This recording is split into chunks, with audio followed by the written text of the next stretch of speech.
What's going on, everybody? This is Brian Mazique, aka Unique Mazique, and it is my pleasure to talk to boxing icon, the face of Golden Boy Promotions, multiple time world champion, Oscar De La Hoya. How you doing today, Oscar? I'm good. I'm good. Thank you. Thank you for having me. Yes, sir, man. It is a pleasure to talk to you. One of the first things that I want to ask you is talk about Vergil Ortiz Jr.'s performance. I'm gonna be honest. I'm gonna be honest with you, Oscar. I Mhm. expected him to have trouble with Sure. Madrimov. So, what Oh, did you think of that performance? no, I was actually worried. I was worried about Madrimov because of what people made him out to be after he Hmm. fought Crawford. Hmm. And that's the beast. Yeah. My gosh, Madrimov did so well against Crawford that he's gonna maybe walk right through Vergil Ortiz, but we saw the opposite. Vergil Ortiz adjusted. He knew how to cut off the ring, and I mean his ring generalship was amazing. He was a veteran up there against Madrimov. He did extremely well. I think Vergil Ortiz did better than what Crawford did against Madrimov. Yeah, I'm gonna be honest. I kind of agree. And here's the thing, I don't know if that's because, he had the benefit of actually getting that extra tape and that extra opportunity, or if it was a stylistic thing, or if at this point in their careers, maybe Virgil is here and Crawford's here. I don't know, but I kind of agree with you. Well, I mean, you take a look at Crawford, who is, I mean, he's an outstanding pound for pound, world champion, and he what he's done in his last, in his recent fights is commendable, and what he did to Spence and Madrimov, and but you have to you have to keep in mind that he's what, 6. 30, is he 36? I think it's 36. Yeah, I think Yeah, it's he's 36. 36 years old, and he's been in some, he has a lot of fights, and so it's at 36 years old you start to, you hit the little peak, and Yeah. and then something happens to your legs, and they Yeah. start to shake a little. They your conditioning is not 100%. There's something always wrong Yeah. when you hit that stage of your career at 36, so who knows? I mean, look, I think Crawford is a young 36. Yeah. Well, it's actually 37. I just looked at 30. Okay, 37. He Mhm. takes care of his body. He takes care of himself. He's a professional. But you can't go up against Father Time. That's just the way it is, right? So you compare Virgil, he's what, 26, 27 years old. Mhm. He's fresh. He's gonna be more active, and maybe that's why he had a better time with Madrimov, because of the energy, the conditioning, and obviously the styles made a huge difference. So, and as you know, styles make fights. Absolutely. But I do think that Virgil Ortiz Crawford will be probably the best matchup that can happen today for both guys. Yeah, because that actually is interesting because that's going to be the next thing I asked. And I actually wasn't thinking about Crawford because everyone's kind of prepared for Crawford to move up. And if you saw Crawford, you were there at the fight. Yeah. It didn't look like he's fighting 154 anytime soon because he's already Sure. seeming like he's bulking up. So I was going to ask, which fight do you think is better for Virgil at this point? And I wasn't even thinking about Crawford, but you just said that. Yeah. But I was thinking about the winner of Fandora Booker or Merchaliov, if that was like, because to me at this point, anything beyond a complete world championship fight is like not is crazy for Virgil. Right, of course, and but as a promoter, I have to keep in mind that Virgil's coming off two tough fights, Hmm. which can be tough on the body as well, tough on the mind. I don't know. I'm thinking about maybe doing a homecoming party for him in Dallas. Hmm. Fight a top 10 guy, Yeah. and then go after Fundora, then go after Crawford if he's gonna come back down to 154 after he fights Canelo at Hmm. 168. There's a lot of options out there for Virgil. I'm excited because, I mean, imagine if we can put together a Spence Virgil fight in Dallas Stadium at the Cowboys Stadium. That'll sell out the place, and I think that's something to consider as well. So some good options for Virgil. Yeah, Spence, Virgil, and Dallas would be bananas. It's Yeah, it's and it's the event to go to. I actually saw you throw that out there on Twitter like 2, 3 years ago. I saw you throw that out there, Yeah, so I yeah. remember that. So, uh, can you tell me a little bit? This is still on Virgil a little bit. What happened with the Duran Ennis thing? Because initially we thought like that was going to be the fight that took place there in Saudi, but then With it who? I'm sorry. with Duran Boots Ennis. Oh, okay. Yeah, what happened with that situation in Virgil? Because the Madrimov fight turned out to be a really good fight, Yeah. but Virgil Boots, I think everybody would have really, really loved to see that one too.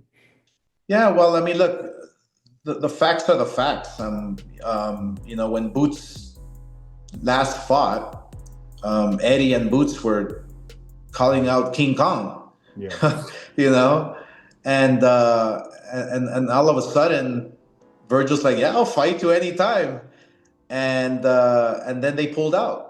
That's yeah, that's that's the bottom line. I mean, I think Boots. What is he fighting at 147? His next yeah, fight. yeah. Yeah, Against I think I Alexis think I Sayons. think he realized. I think Boots realized that he can still make 47. He can, he still has something to prove in that weight class, and then he'll move up. So it's understandable, but it made it seem like they were not. It made it seem like they were scared of fighting Virgil because at 154, But I don't think that was the case. I think the case is that Virgil can still fight at four. I mean, Boots can still fight at 47, and they'll just have to wait for Virgil at 154 down the road. So, and I think it's a big fight. I think Boots and Virgil is a terrific, amazing fight. So yeah, we're looking forward to that. It is Virgil's in a really good pace because there's so many options that are good fights, Yeah, and with the way he just looked against Madrimov, is cool. And then also on top of that, to be able, like you said, do a home game kind of a fight in yeah, a yeah. place like Dallas, and maybe if it's in Arlington Stadium or that would be great. So I gotta ask you about someone else. Like so, based on obviously Floyd Schofield was supposed to fight Shakur, but it ended up Mm. being Josh Padley.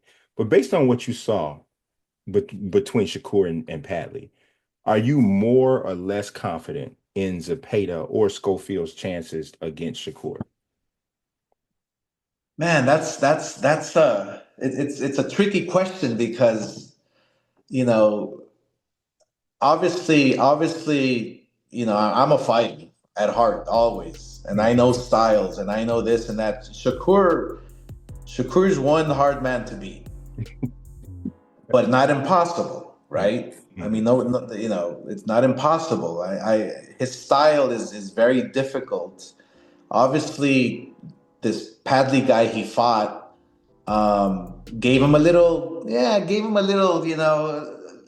little trouble here and there. I Mhm. mean, he maybe Shakur got hit a little more than he was expected to get hit, right? Mhm. Because Padley came in just guns blazing. Right. And then Shakur has a little trouble with his hands. I saw him shake his right hand, I believe it was. Yes, it was. In what round? Some round. I'm not sure what it Like was, the but third, I think it was. Yeah. yeah, but Shakur's an amazing talent, and but I think that the plans are to fight Tevin Farmer in Cancun in March, and then go after everybody. I mean, these are the types of fights that William Cepeda wants. Is the Shakur Stevensons the very best? I mean, that's the only way you're gonna look. Today's boxing is all about business, Hmm. Yeah. and I don't like it, and I hate it because a lot of fighters are outpricing themselves, and the big fights are not taking place. You know, I really feel that Shakur wants to be great, Yeah. and he wants to fight the very best, and I think the same thing about William Cepeda. So that's going to be a fight down the road this year that we're going to see and we're going to make, and it's going to be a great fight. I think William's willing to face anybody. He's in that moment of his career where he's just willing to face anybody. Yeah, and talking like about from a business standpoint, I would say there's a portion of this that I'm about to ask you that kind of has to do with that. and this is more about Floyd Schofield. What are your thoughts on like fathers training their sons and being involved on the management side? Because like you came from a boxing family, but it was different, right? You know, your Yeah, mom boxed, your dad boxed, you know, and all of that, but it was still, it wasn't, at least it went from my eyes, it didn't like it was yeah, so much of a family affair from a management sure. standpoint. So what are your thoughts on Yeah, yeah. This is interesting because I was talking about it with Holly, my girl, earlier. You know, fathers and sons in the same corner. You know, in boxing. It's quite interesting because my father, you know, he was very hands on, right? And a lot of fighters and fathers can actually, you know, should take notes here. That now that I'm talking about this, Mhm. my father was smart enough to step aside, okay, collect this check because you know he's my father. He made me, he groomed me, he brought me up since I was 5 6 years old in the boxing game, right? So it's fair to give him a little a cut of a percentage, right? And he's well off, and but he was smart enough, my father, to get the best trainers for me and let them do their thing with my father overseeing a few things, you know, having a voice, but not being so involved because I believe that when a father's in the corner, it's too emotional, it's too personal. It's like my father, in a way, lived his life through me, Mhm.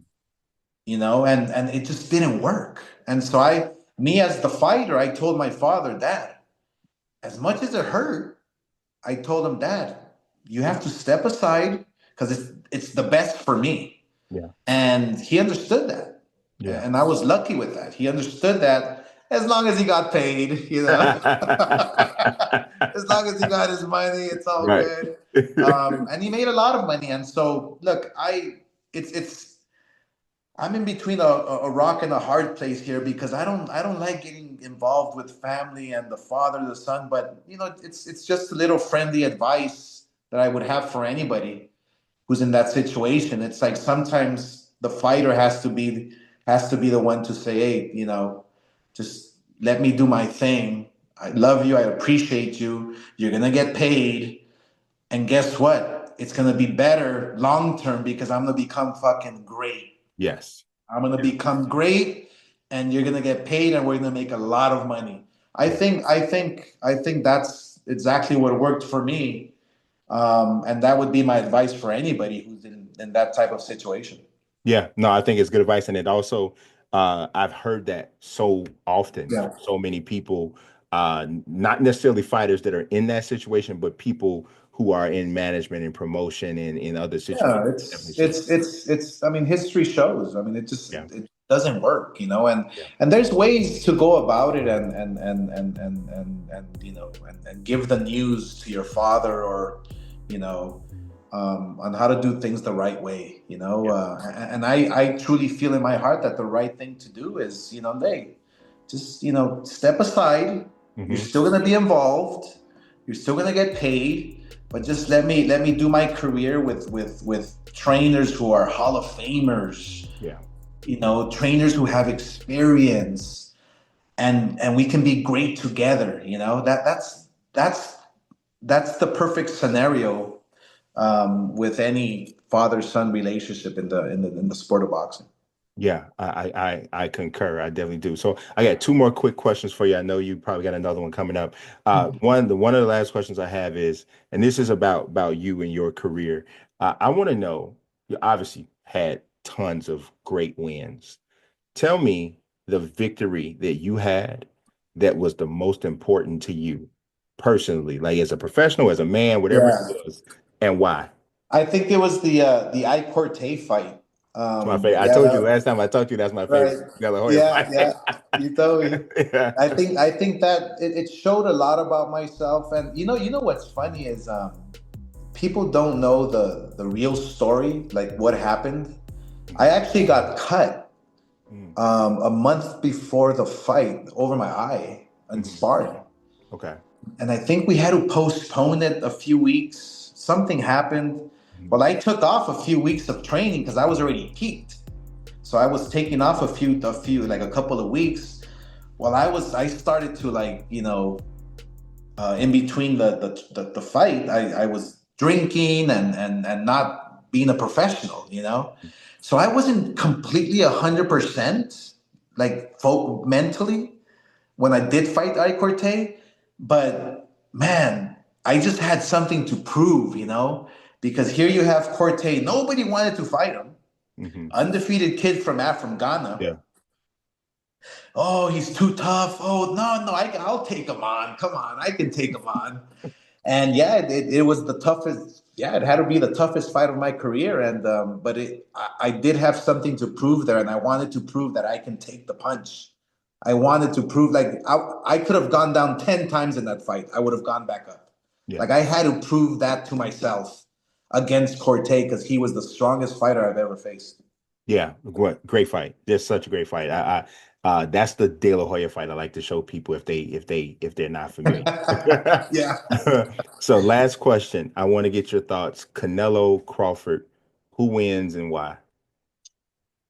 Well, look, I mean, I I've been in this game for such a long time, and I like to say I'm a historian. There's never been a good little man that beats a good big man. It hasn't happened. I mean, the exception is maybe Pacquiao beating me, but that situation and scenario was like totally different. I was at the end of my career, and I was a shot fighter, and Pacquiao was coming up, and he beat me. But a good little man, which would be Crawford, just has never beat a good big man, which would be Canelo, in the history of the sport. It just now if Crawford can do it, Jesus Lord, I mean, give this man, I mean, the title of being the greatest ever, and that's probably the motivation for Crawford. That's probably the motivation for his camp, for his for his corner, for his trainer, is that look, if you beat Canelo, you can go down as one of the historical best fighters ever on the planet. I mean, that's enough motivation for any fighter. So, but I just don't see it as Yeah. as a fighter. I just don't see it. I mean, Canelo is a big puncher. Yeah, he walks on quicksand, Hmm. and that's one thing that Crawford can use against him. But you know, the pressure of the heavier guy. Canelo will be 200 pounds up in that ring. So it's a tough fight. But look, I give all the credit to Crawford. If he pulls that one off, Jesus, he'll be the messiah of boxing, of fighters. And he'll be the star of Clapback Thursdays. We'll just give you more content for Clapback Thursdays. All right, Oscar, man, I appreciate your time You so got much, it. and hopefully we get an opportunity to speak Yeah, again. you got it, my man. We Yes, will. sir. Thank you. Thanks. Peace.